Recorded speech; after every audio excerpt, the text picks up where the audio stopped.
At Starbound, we like to tell stories the human way, not with artificial slop or AI voices. What's HFY without humanity? So, subscribe if you want to keep it that way. My name is Dan, and let's begin. The debate was an academic exercise, which was the only kind Joran Carr ever won. He stood on his lower limbs, feet planted, while his two massive upper limbs gestured with the subtlety of tectonic plates shifting.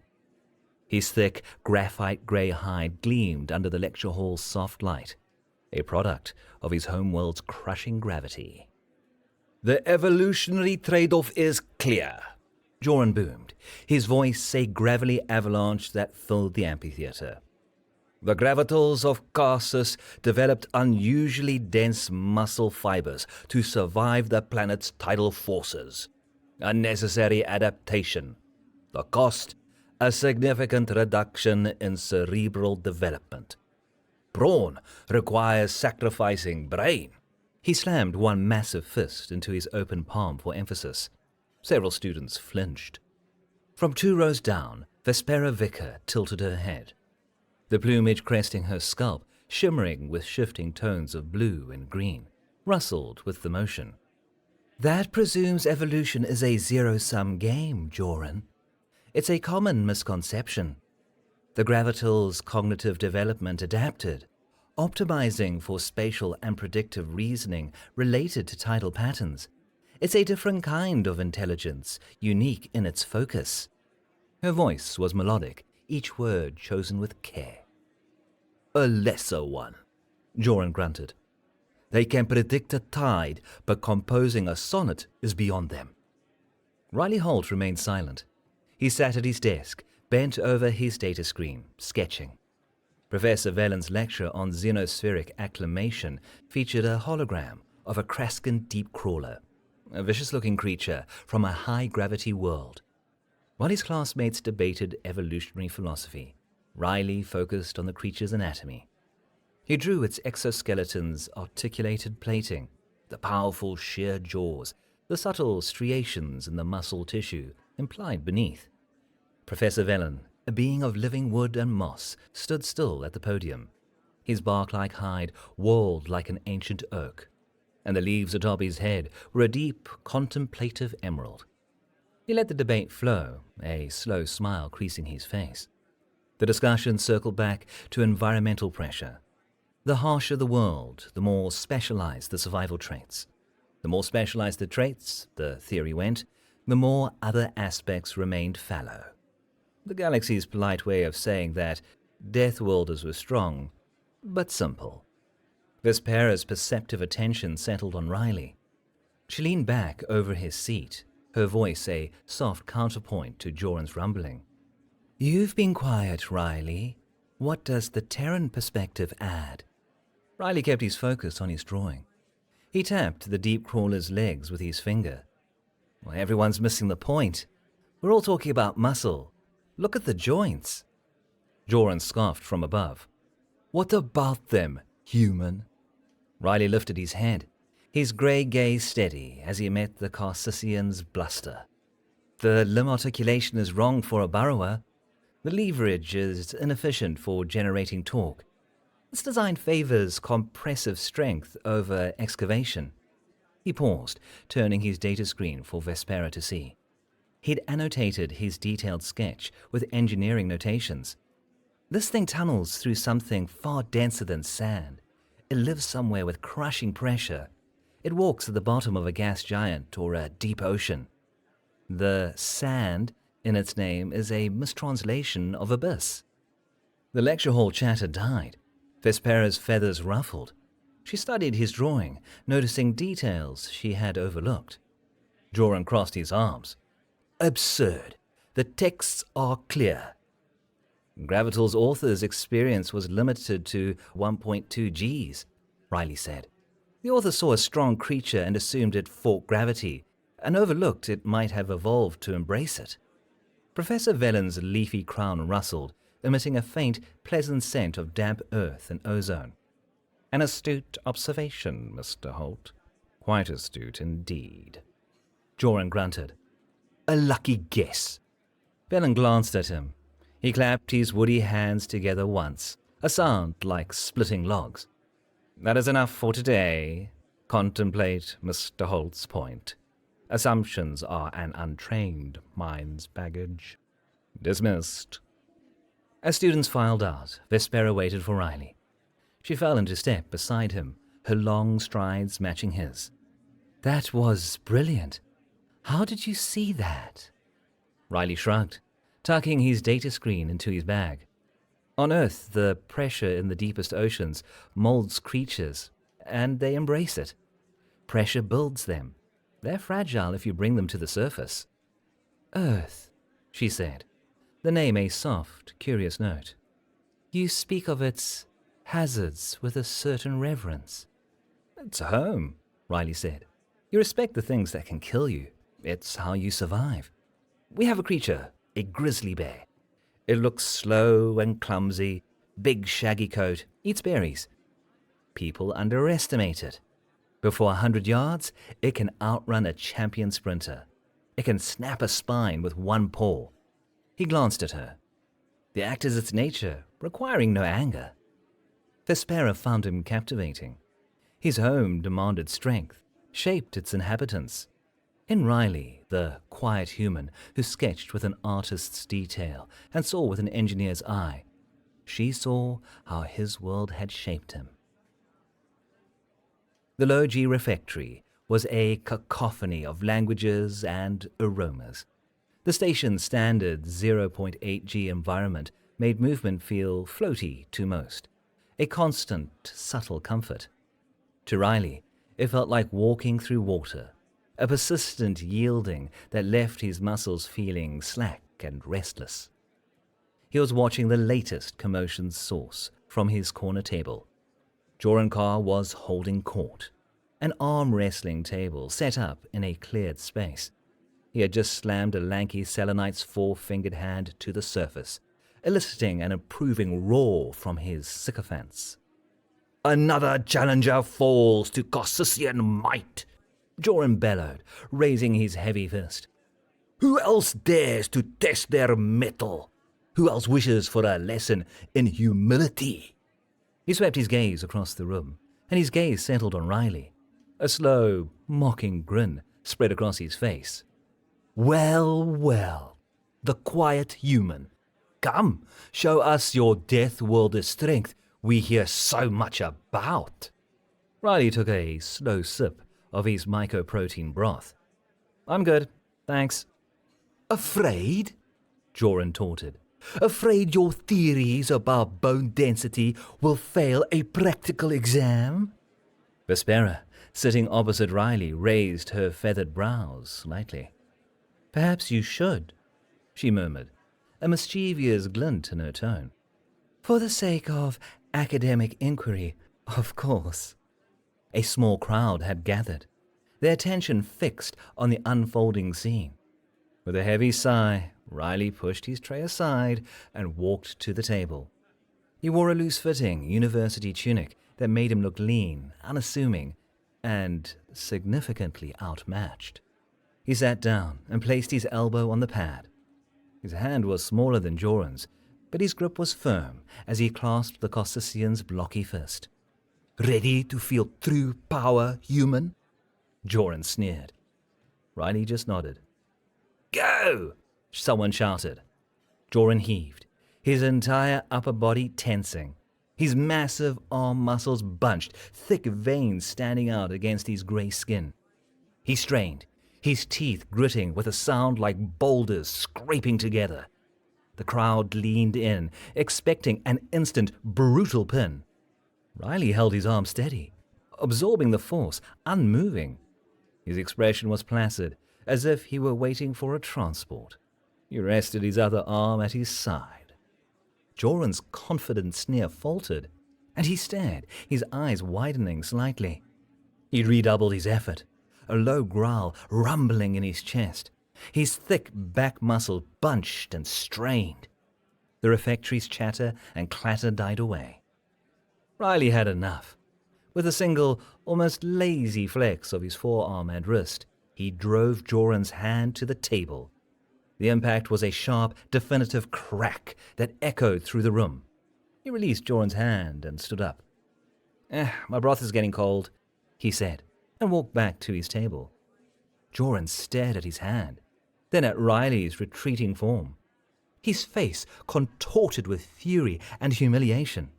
He yanked his arm back and shot to his feet, kicking his stool over. "A trick!" he roared, his voice cracking. "Just leverage and bone density. That's a crude display, a parlor trick with no field application. Try that in the field and see how long you last." He stormed from the refectory, his heavy footfalls hammering against the deck plates. Vespera watched him go, then turned to Riley, who was eating his meal without haste. The quiet human was more complex than she'd imagined, and her curiosity only grew. Professor Velen stood before his class, the hologram projector behind him swirling with dormant light. The final exam was a trial that made or broke academic careers. For your final assessment in advanced xenospheric acclimation, Velen began, his voice a low, resonant baritone. You will understand a practical field test. He gestured, and the projector flared to life. The image that solidified behind him was a lush, terrifying jungle. Trees the size of skyscrapers formed a dense canopy. Strange, oversized flora pulsed with light, and the air seemed thick enough to drink. This is a simulation of a Class 12 Deathworld, Velen continued, modeled with a few altered safety parameters on prehistoric Earth. Riley recognized it instantly. This was more than a jungle. It was a primeval forest from his homeworld's deep past. Those plants, those insects scuttling in the background, the air, all felt familiar. We will insert your teams for 72 standard hours. The environmental conditions will be taxing. He let that sink in.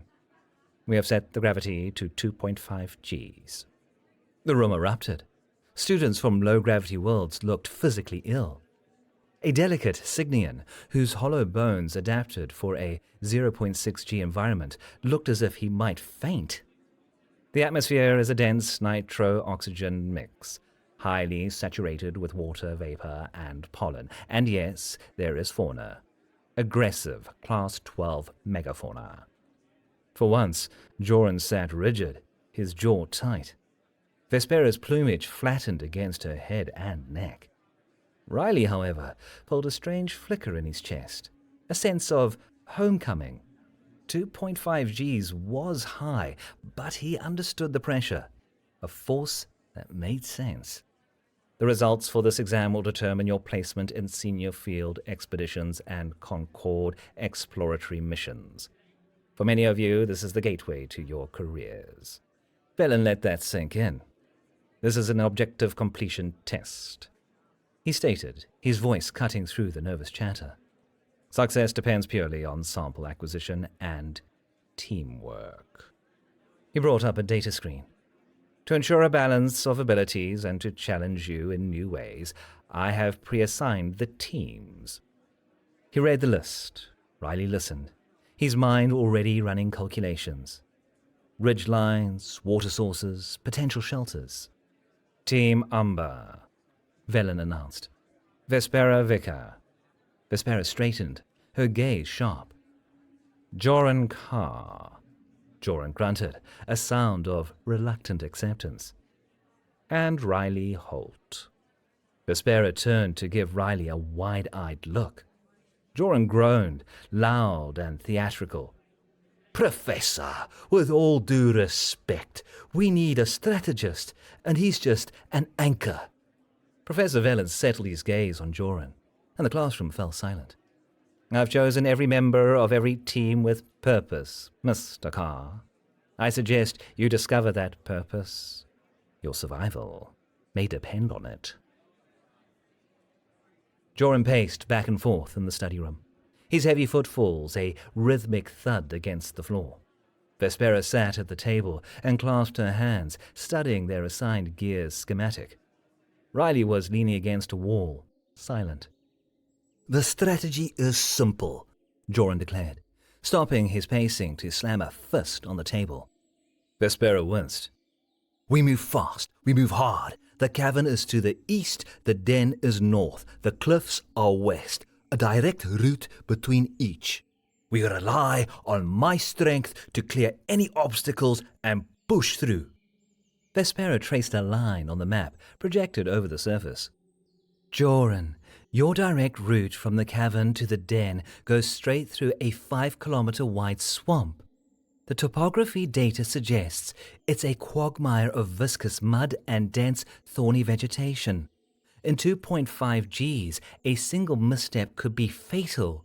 We'd exhaust ourselves in the first hour. We will push through, he insisted. Strength is the only variable that matters in such an environment.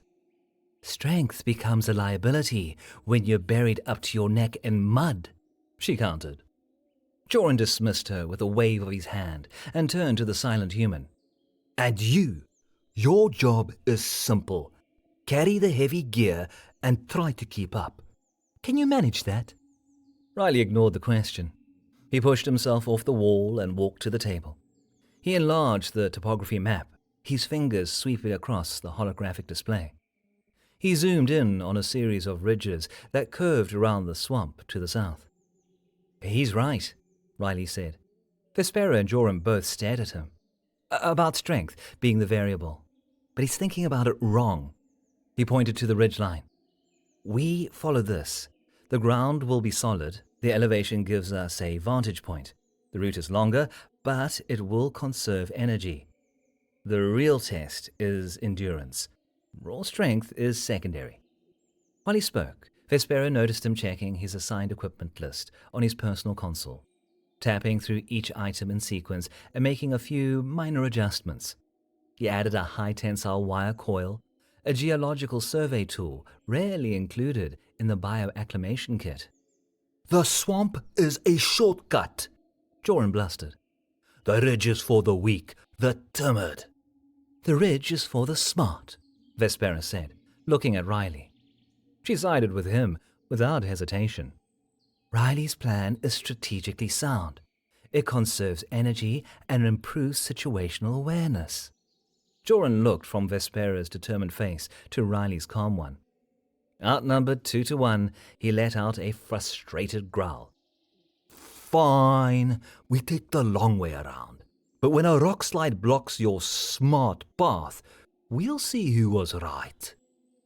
They finalized the basic plan. As they prepared to leave, Vespera caught Riley's eye and gave him a small, appreciative nod.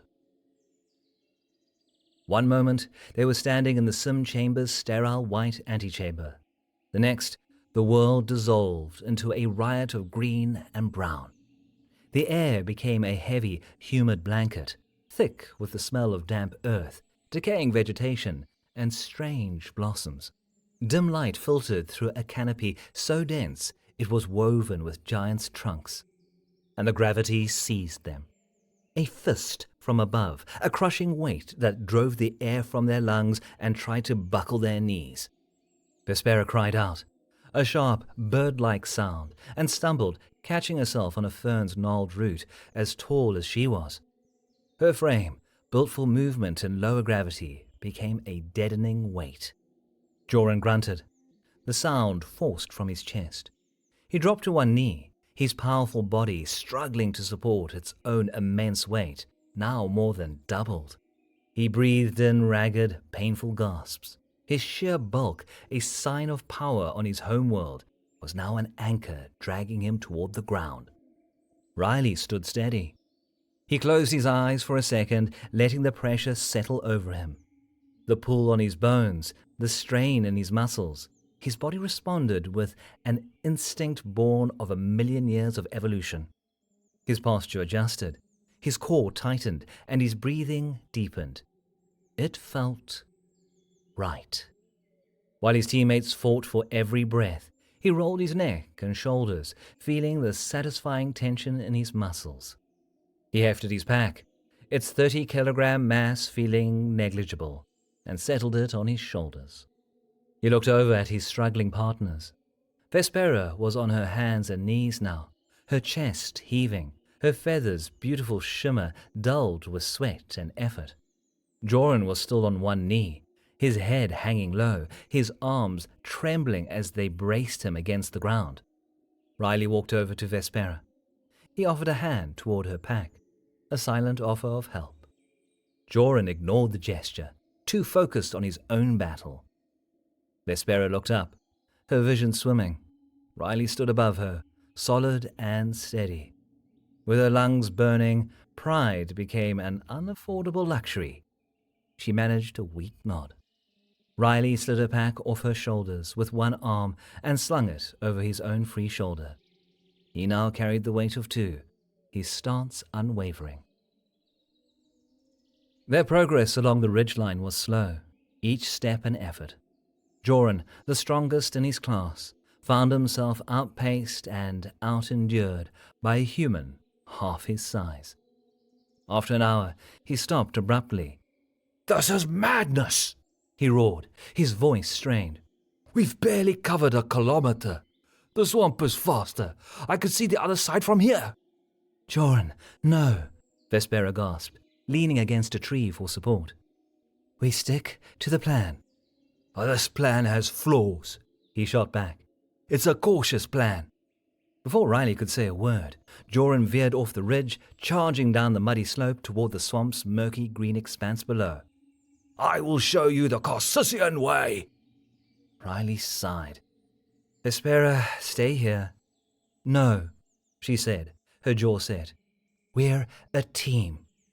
She pushed herself off the tree and began a controlled, agonizing slide down the slope after Joran. Riley followed, moving with an easy, loping gait that seemed to mock the gravity. By the time they reached the swamp's edge, Joran was 50 meters out, floundering in a path of thick, viscous mud that clung to him like a living thing. The high gravity pulled him down. He churned his powerful legs, designed for solid ground, but they found no purchase. His struggles only served to sink him deeper. "Human!" he bellowed, his voice tight with panic. "Your line!" Riley was already moving.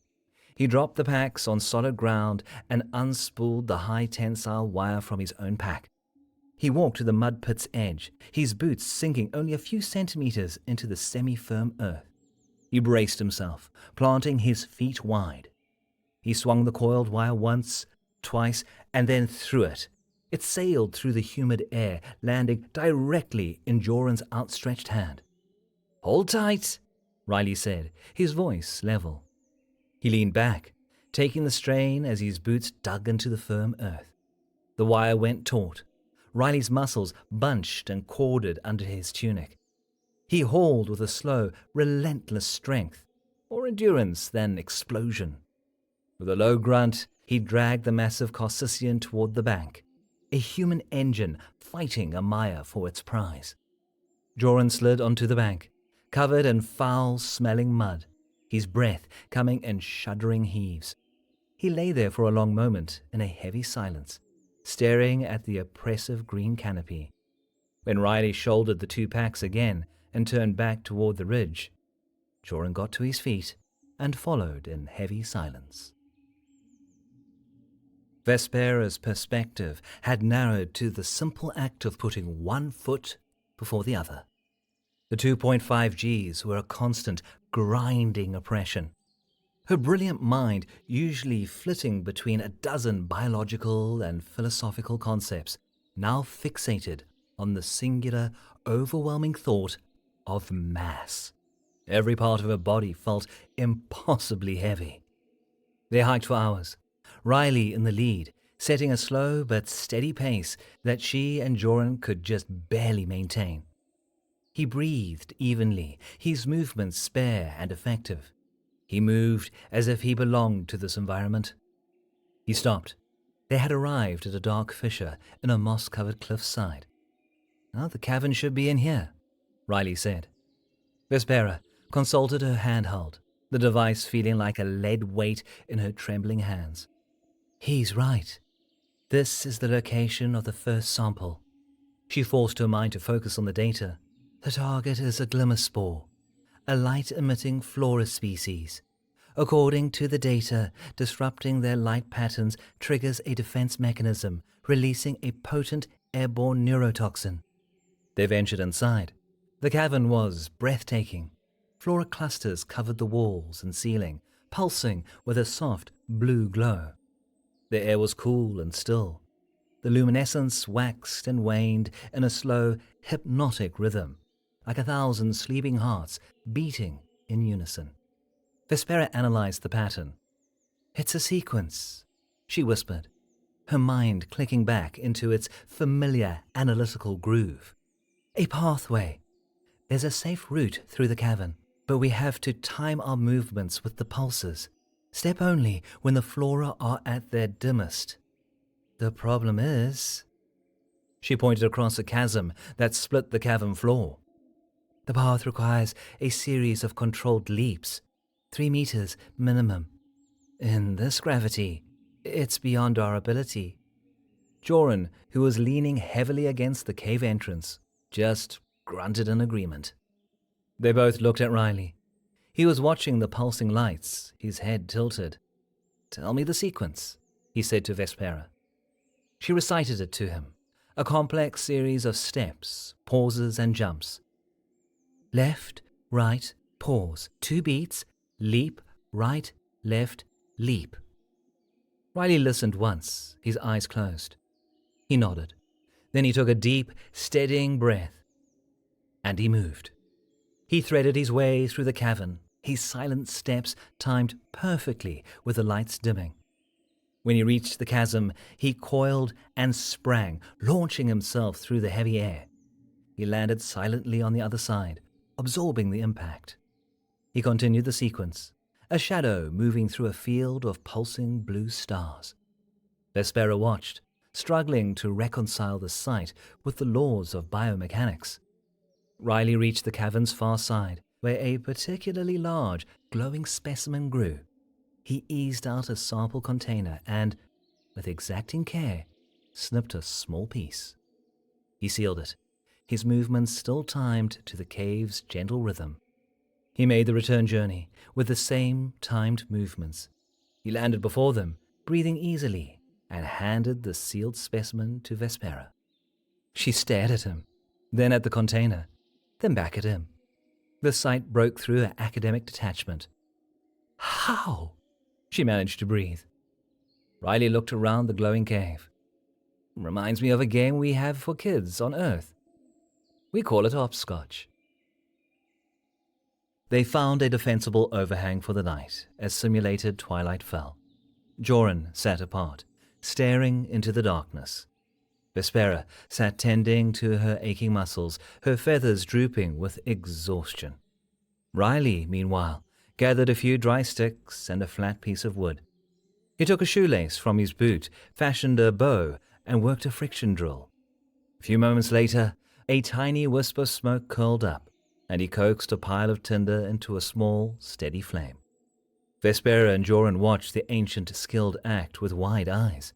Their own kits had chemical fire starters, quick and sterile. Riley had created fire using only wood and skill.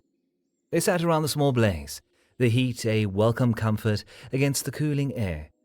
For a long time, only the crackle of flames and the chirping of unseen creatures broke the quiet. Vespera asked the question that was hanging in the air between them all. "Why is this so easy for you, Riley?" Riley stared into the flames, the flickering light illuminating his face. He paused before answering. "Ease is a luxury," he said. "It's just familiar." He picked up a stick and poked the embers. "You grow up with this, the pressure is different, but the lessons are the same." He told them about home. He spoke of hiking in the Rocky Mountains on Earth, where the air was so thin it felt like breathing through a straw, and a single misstep on a scree slope could send you tumbling 1,000 feet. He talked about swimming in the Pacific Ocean, fighting a current that could drag a boat out to sea, feeling the raw power of a world that operated by its own rules. "Earth demands respect," he said, his gaze distant. "It's a world of edges, Cliffs, currents, predators, weather. You learn to read them. You learn your own limits, and then you learn how to push them safely. You learn that strength is about how long you can carry a heavy pack up a steep hill. It's about having the energy left to make camp when you get to the top. He looked up from the fire, meeting their gazes. My world makes you, or it breaks you. The space between is narrow. Joran listened, his gaze fixed on the fire. He had built his entire philosophy on strength as a tool for dominance. Riley spoke of it as a tool for endurance, for steadfastness. Vespera found herself moving closer to Riley, drawn to the fire's warmth and to the man tending it. He was a product of a world she could barely comprehend, and she saw that his silence held a weight of its own. Every muscle in Joran's body ached. He leaned his back against a wide rock outcropping during a short break the next day, letting the cool stone leach some heat from his strained muscles. Riley's words by the fire had stuck with him. Steadfastness, a concept his people, the Carcisians, valued. He closed his eyes, just for a moment. A hand shot out and grabbed his harness's front, yanking him forward with shocking force. He stumbled, landing on his hands and knees a full meter from the rock face. He twisted around, a furious roar building up in his throat, ready to unleash his anger on Riley. He choked back the roar. An instant after Riley pulled him away, a segmented, chitinous appendage, tipped with a glistening, venom-soaked barb, lashed out from a crevice exactly where his head had been. It struck empty air with a sickening thwip, then retracted back into the rock instantly. Joran's sharp intake of breath was the only sound. Joran stared at the spot, struggling to process what had just happened. Its speed, its lethality. The barb would have struck him before he could register the danger. He looked up at Riley. The human had acted in a flash of silent motion. He had already dismissed the threat and was scanning the path ahead, taking in every detail. Joran got to his feet. The human had saved his life. He clenched his stone-like fists. His pride's acidic residue burned away, replaced by something new. Respect. The second sample is a fur tuft from a shroud bite. Vespera read from her console, her voice low. A large nocturnal ambush predator, highly territorial. Joran instinctively flexed his massive hands. We find its den, I draw it out, and while it focuses on me, one of you snatches the sample. Direct assault was his default setting, but the words felt wrong as he spoke them.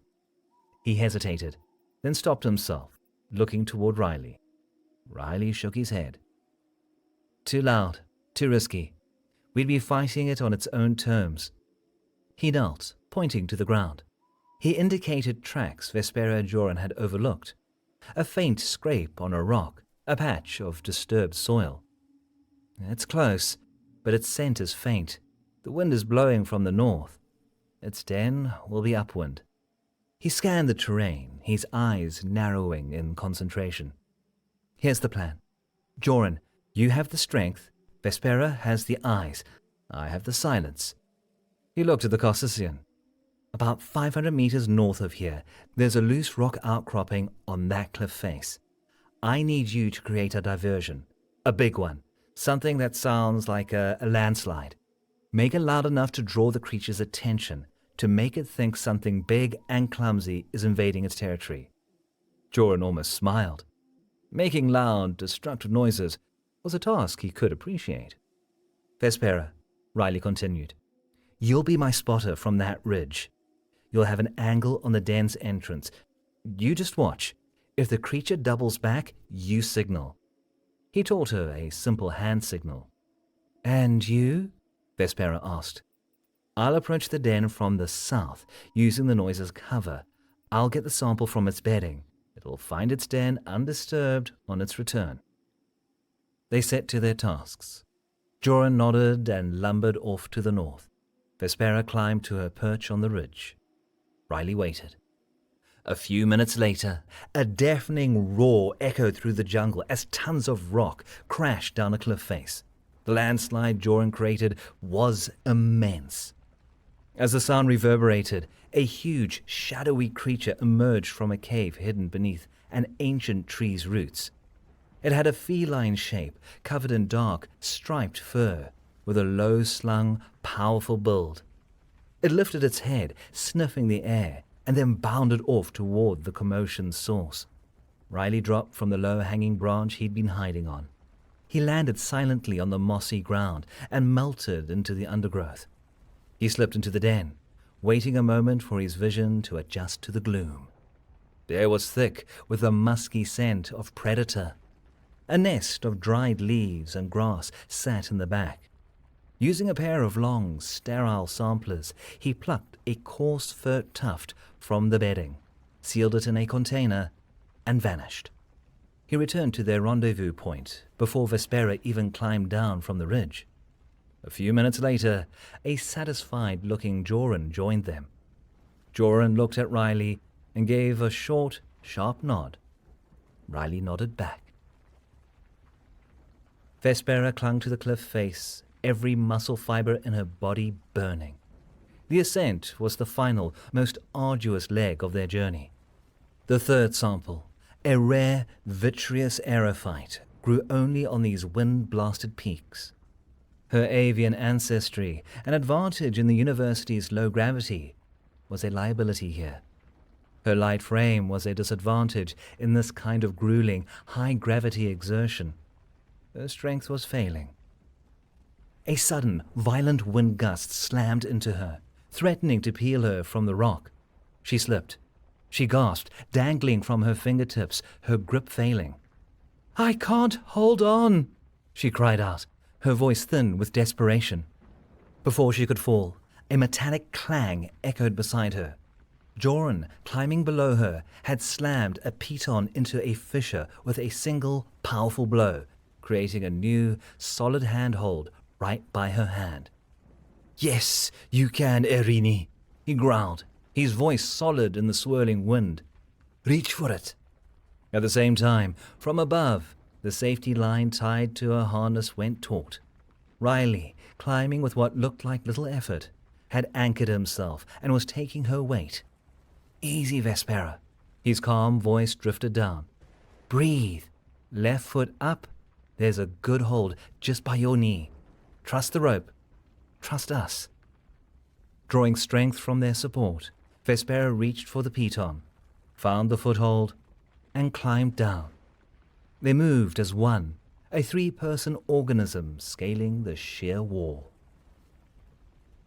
The sky had darkened for the last hour, the air growing thick with a strange electrical charge. The rain became a deluge, a vertical river that turned the cliff face into a treacherous, slippery waterfall. A jagged fork of lightning split the sky, followed by a deafening thundercrack that vibrated through the rock. Riley, several meters above the others, saw it first. The lightning strike had hit the peak, dislodging a huge, flat sheet of stone. It peeled away from the cliff and slid, gathering speed, heading directly for Vespera.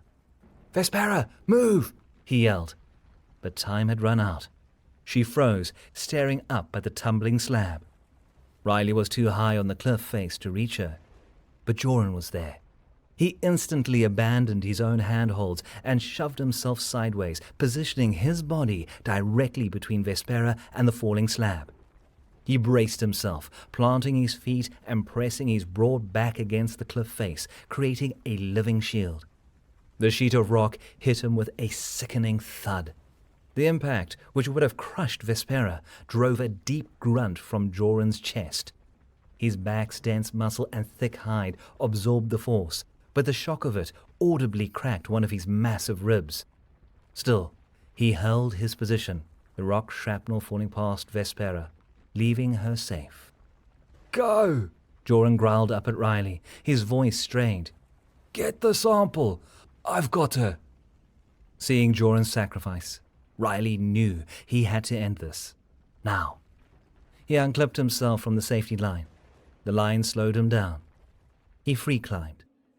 He moved with a terrifying speed, a blur of motion against the grey rock. He found holds in the smallest cracks, his body balanced against the crushing gravity and the lashing rain. He was a Deathworld creature in his element. Every muscle, tendon, and bone in his body served the single purpose to ascend. He reached the summit just as the storm broke in its full fury. The wind howled, trying to tear him from his perch. He ignored it. The aerophyte, a delicate, vitreous plant growing with its own internal light, nestled in a crevice. He snatched it, securing it in his last empty sample kit. He looked down. Far below, two tiny figures were climbing to the rock face, lashed by the storm. His teammates, his responsibility. He hammered in a new, more secure anchor at the peak, threaded his rope through it, and rappelled down to his teammates. Vespera huddled under a small ledge Joran had found, trying to shield him from the rain's worst. Deep bruises mapped Joran's back. A rib was clearly broken, and he'd sprained his lower limb, which could take only a fraction of his weight. Riley reached them, grim and focused. He assessed Joran's injuries, his movements deliberate. We need to get him down, now. He worked, rigging a harness from straps and spare rope. He positioned himself below Joran. "Lean on me," he said. And for the descent's most difficult parts, Riley all but carried the massive Carcisian on his back. Vespera watched in disbelief as the human, already burdened by gravity, took on the weight of her and the gear on the rope, and now the mass of their injured teammate. His muscles strained, visible even through his soaked tunic, but his pace remained steady. He was a human anchor, lowering them meter by meter down the treacherous cliff. They found a small cave to rest in for a few minutes, out of the storm's main force. Joran slumped against the wall, his breathing shallow. He looked at Riley, who was checking the ropes, his face a mask of concentration. "Halt," Joran said, his voice rough, as if forcing the words past his pride's barricade. Riley paused and looked at him.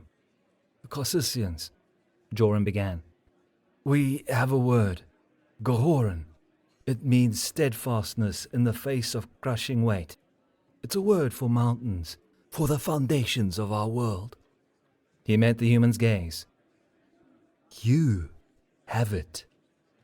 Riley just nodded and turned back to his work. The last kilometer to the extraction beacon was a muddy trek through the jungle floor. Riley carried all the gear, his pace unwavering. Joran, limping, took the lead, his sheer bulk pushing through the thick undergrowth and scouting for hazards. Vespera navigated with her console, calling out the most direct path. The extraction beacon was a simple metal post in a small clearing, emitting a soft, pulsing light. They stumbled across the perimeter line just as the mission clock on Vespera's console ticked past 71 hours and 59 minutes. The world dissolved. The humid air, the crushing gravity, the oppressive green canopy, it all vanished. They were back in the vast, spherical white sim chamber. The station's normal, floaty 0.8 G returned, and the pressure's sudden release sent them all collapsing to the smooth floor in a heap of exhausted limbs and aching muscles. Medics rushed toward them. For a moment, the three of them lay on the floor, the only sound their ragged breathing. Riley, Vespera, and Joran looked at each other. They stood before Professor Velen in his office. Exotic, living plants from 100 different worlds filled the room. Vespera was clean, her feathers having regained some of their shimmer. A regenerative polymer was mending Joran's broken rib and torn muscle, leaving a faint scar he would carry with pride. Riley looked as he always did, calm. Professor Velen's leafy crown was a vibrant green. He studied their after-action report on his display, and a slow smile spread across his face. "You were the only team to secure all 3 samples," he said, his voice a warm, rumbling baritone. "You have, in fact, received the highest score in this examination's history." He looked up at the 3 of them. He commended Vespera's intellect in solving the cavern puzzle and Joran's bravery on the cliff face. Then he turned to Riley. "Your file says you are a xenobotanist, Mr. Holt, an expert in Flora's quiet life."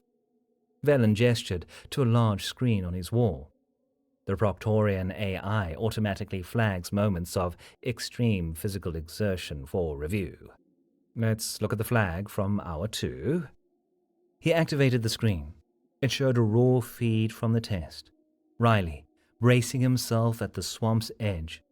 Proctor Thax's fussy, reedy voice came over the audio log. "Holt's vitals are at baseline. I remember his entrance scores, solid but average. He has always been so quiet in class." Velen shut off the recording. He looked at Riley, his dark eyes glinting. "It seems your file has omitted your primary Terran skill, the steady and purposeful application of overwhelming force." Behind Riley, Joran clapped a heavy, resounding hand on his shoulder. The gesture showed camaraderie and respect. Riley walked into the refectory, and for the first time, it felt different. The usual low-level conversation buzz faltered for a moment. Students looked up. They nodded to him. A few came over, asking questions about the test, their tones holding a new respect. In the room center, Joran was holding court through storytelling, the arm wrestling table gone. He was telling the story of their ordeal. His version was loud and wildly exaggerated, casting Riley as a hero of mythic strength and cunning, Joran as his loyal and unbelievably brave shield, and Vespera as the brilliant strategist who guided them. The tale was ridiculous, and it was wonderful. Riley bypassed the crowd. He ignored the fanfare, just got his food, and found his usual corner table. Vespera was already there, waiting for him. She smiled as he sat down. A moment later, Joran, having finished his tale, lumbered over with his own tray and squeezed into the booth. The 3 of them sat together, eating their meal, content in their shared understanding. After the meal, Vespera asked Riley to walk with her. They made their way to the university's main observation deck, a cavernous, darkened room where one entire wall was a transparent screen looking out into the cosmos. A spectacular nebula swirled in the distance, a spill of purple and gold across the black of space. For a long time, they stood together, watching the distant stars. Vespera turned to him, her head plumes shimmering in the starlight.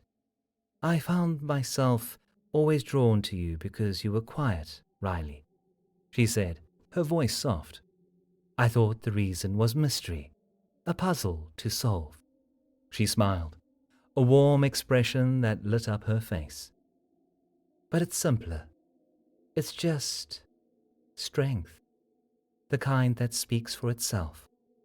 Riley met her gaze and smiled, his expression open for the first time. "The gravity's pretty low out here," he said, his voice a low murmur. "Makes you feel like you could fly." Vespera laughed, a series of soft, melodic clicks that was the most wonderful sound he had ever heard. She reached out and took his hand. His was rough and calloused, a map of hard work and heavier worlds. Hers was slender and cool, feathered and graceful. They turned back to the window and continued to watch the stars together.